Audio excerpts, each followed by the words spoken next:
मित्रों, मैं doctor Pramod Kumar, assistant professor history, MSJ college Bharatpur. आज हम बात करेंगे सम्राट अशोक के अभिलेखों के विषय में। सम्राट अशोक के अभिलेख या शिलालेख भारत के प्राचीनतम अभिलेख हैं।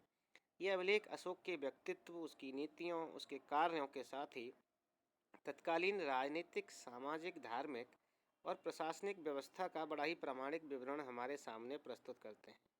इसके साथ ही ये अशोक के समय में मौर्य साम्राज्य के विस्तार और विदेशों के साथ उसके संबंधों पर भी महत्वपूर्ण प्रकाश डालते हैं।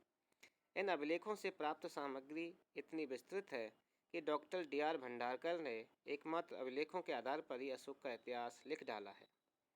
अशोक के अभिलेख प्राकृत या पाली भाषा में मिलते हैं। इनमें से अधिकांश ब्राह्मी लिपि में हैं, जबकि पश्चिमोत्तर प्रदेश से प्राप्त अभिलेखों में खरोष्ठी लिपि का प्रयोग किया गया है। अफगानिस्तान से प्राप्त अभिलेख द्विलिपिक यानी दो लिपियों में हैं और ये हैं यूनानी और अरेमाइक लिपि। सर्वप्रथम अशोक के अभिलेखों को 1837 ईस्वी में जेम्स प्रिंसेप नामक एक ब्रिटिश पुरातत्वविद द्वारा पढ़ा गया था।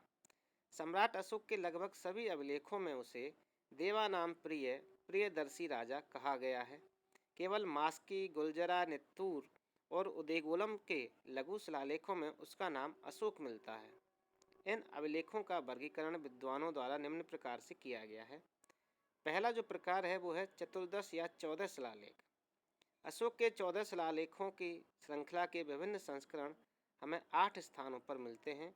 ये हैं गिरनार, कालसी, शाहबाजगढ़ी, मानसहरा, धौली, जौगढ़, सोपारा और यर्रागुड़ी।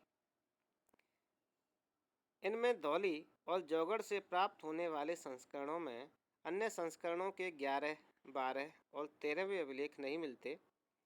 उनके स्थान पर दो पृथक अभिलेख उत्कीर्ण किए गए हैं, जो 15वां और 16वां शिलालेख अथवा पृथक कलिंग अभिलेख कहलाते हैं। इन 14 श्रृंखला के अभिलेख सम्राट अशोक की नीतियों और उनके क्रियान्वयन से संबंधित विवरणों पर बड़ा ही महत्वपूर्ण प्रकाश डालते हैं। जैसे प्रथम शिलालेख, जो अशोक का प्रथम शिलालेख है, वह अहिंसा के सिद्धांत की महत्ता बताते हुए अशोक के द्वारा इस दिशा में किए गए प्रयासों का विवरण देता है। वहीं उसका द्वितीय शिलालेख सम्राट अशोक के द्वारा स्वयं के साम्राज्य और अन्य सीमावर्ती राज्यों में किए गए जन कल्याणकारी कार्यों, जो कि मनुष्य और पशुओं की चिकित्सा और औषधियाँ आदि के बाग लगवाने से संबंधित है, का उल्लेख करता है। वहीं तीसरा शिलालेख में युक्त, राजयुक्त, प्रादेशिक जैसे राज्य कर्मचारियों को प्रति 5वें वर्ष राज्य का दौरा करने और धम्म प्रचार करने का आदेश दिया गया है। चौथे शिलालेख में भेरी घोष के स्थान पर धम्म घोष पर बल दिया गया है।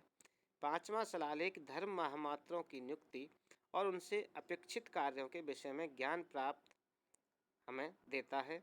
छठा शिलालेख अशोक के द्वारा प्रजा के प्रतिवेदनों को सुनने हेतु हर समय तैयार रहने का उल्लेख करता है। वहीं 7वें, 8वें, 9वें और 10वें, 11वें शिलालेख भाव शुद्धि, धर्म यात्रा, धर्म मंगल आदि का उल्लेख करते हैं। वहीं 12वां शिलालेख सम्राट अशोक की धार्मिक सहिष्णुता की नीति का अद्वितीय उदाहरण पेश करता है। 13वां शिलालेख में अशोक की कलिंग विजय युद्ध में हुए व्यापक जनसंहार से अशोक के हृदय में उत्पन्न पश्चाताप और सैनिक विजय की नीति के स्थान पर धम्म विजय की नीति को अपनाने का विवरण हमारे सामने प्रस्तुत करता है। अशोक के शिलालेखों का दूसरा प्रकार है लघु शिला अभिलेख या लघु शिलालेख।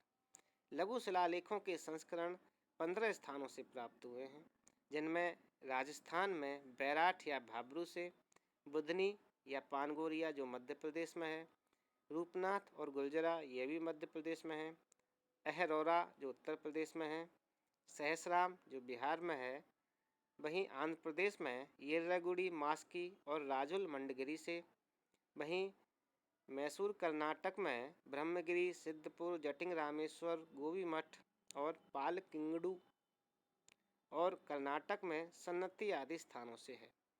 अशोक के लघु शिलालेखों की विशेषता यह है कि ये प्राय घने जंगलों और अशोक के साम्राज्य की सीमाओं के पास प्राप्त हुए हैं।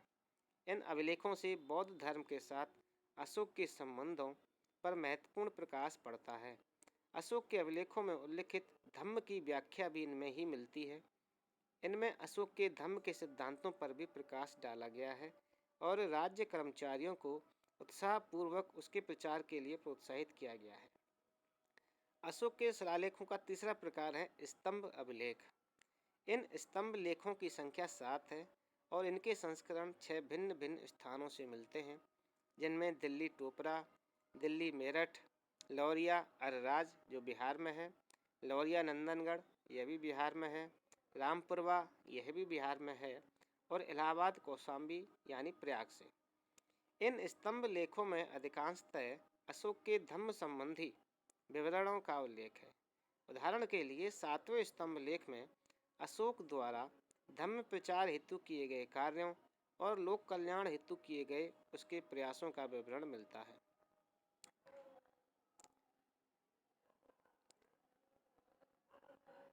लघु स्तंभ लेख। अशोक के अभिलेखों का चौथा प्रकार उसके लघु स्तंभ लेख हैं, जो संख्या में 6 हैं। ये विभिन्न स्थानों से प्राप्त हुए हैं, जिनमें सांची जो मध्य प्रदेश में है, उत्तर प्रदेश में स्थित सारनाथ से, वहीं कौशाम्बी जो उत्तर प्रदेश में है, रानी स्तंभ लेख जो इलाहाबाद उत्तर प्रदेश में है, रुम्मिंदई अभिलेख जो नेपाल की तराई में है और निगलीवा यह भी नेपाल की तराई में स्थित है। इन लेखों से अशोक के बौद्ध धर्म के साथ संबंधों पर महत्वपूर्ण प्रकाश पड़ता है। उदाहरण के लिए सांची, सारनाथ और कौशाम्बी के लघु स्तंभ लेखों में अशोक द्वारा बौद्ध धर्म में व्याप्त संघभेद को रोकने हेतु किए गए प्रयासों का विवरण है। रुम्मिंदई लेख महात्मा बुद्ध के जन्म स्थान लुम्बिनी वन में स्थित है और सम्राट अशोक द्वारा की गई उस स्थान की यात्रा का उल्लेख करता है। निगलीवा स्तंभ लेख वहाँ स्थित कनक मुनि बुद्ध के स्तूप का अशोक के द्वारा दर्शन करने और उस स्तूप का जीर्णोद्धार करने का उल्लेख भी करता है। अशोक के अभिलेखों में जो पांचवा और अंतिम प्रकार है वो है गुहा अभिलेखों का।